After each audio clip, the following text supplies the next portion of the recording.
Did you know that China is where most of the world's overseas students come from? In the 40 years from 1978 to 2018, a total of 6 million Chinese students graduated from universities outside of China. That's about the population of Denmark. However, things are changing.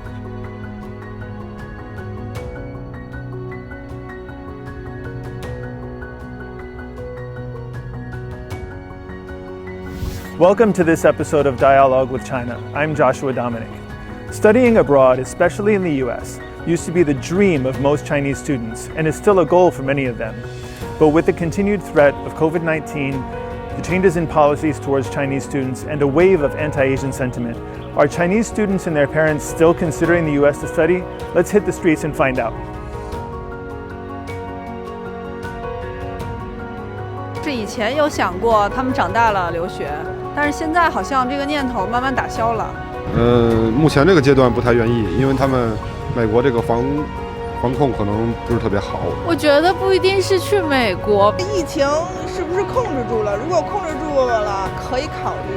好像觉得还是在祖国待着更安全。比如说像德国，这些都是有一些不错的这个发展机会，是可以去考虑的。可能国内的发展空间更大吧。然后其实，比如让小孩去留学，还是让他去开阔眼界。It really seems like Chinese people have mixed feelings about studying in the US. Let's look at some numbers to see what the stats say.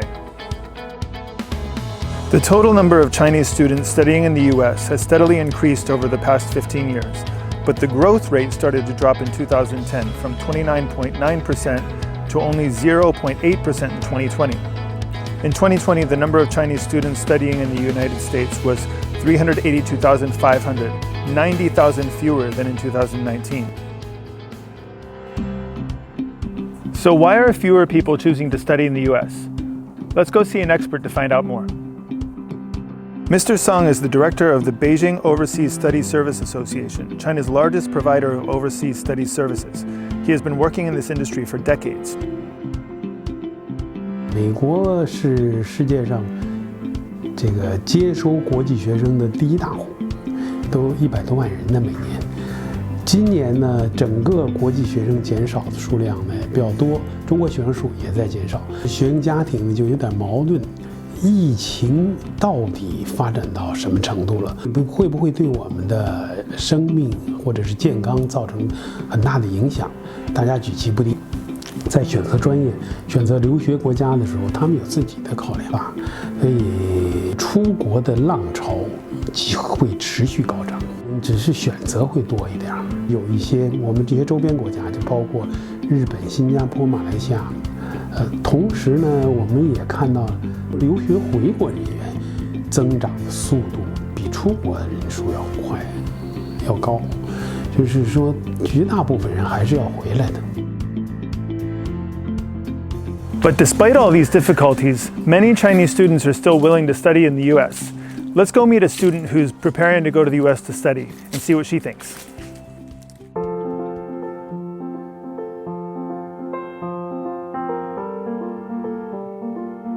Why did you choose to study in the States? The reason why I chose this major and to study in the US was that the major communication management of USC is ranking first, and the diversity, that's the factor actually attracts me the most. When you have a chance to study in the US, more likely to encounter with people of different nationalities, of different ethics. Yeah, I think that's one of the great things about the US is the melting pot and the diversity and the different peoples, the different perspectives that it can give you. So now for a kind of difficult question.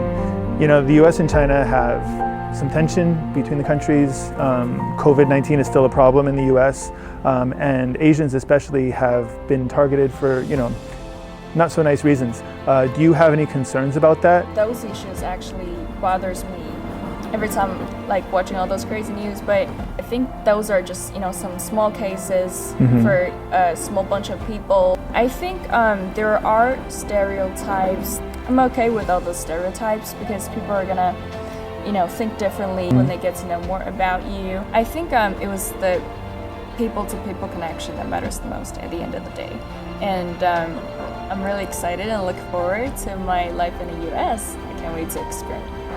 Well, I'm currently planning to come back to China because, China is developing really fast these days, and here we have like really great amount of good job opportunities. I feel like there's a lot of things that are exciting that I can do here in my home country.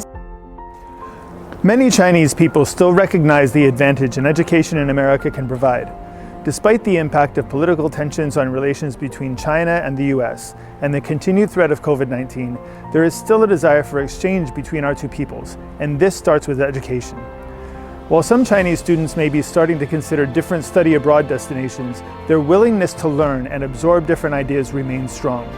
This kind of communication just might be the key towards a better future for all of us. That wraps up this episode of Dialogue with China. I'm Joshua Dominic. See you next time.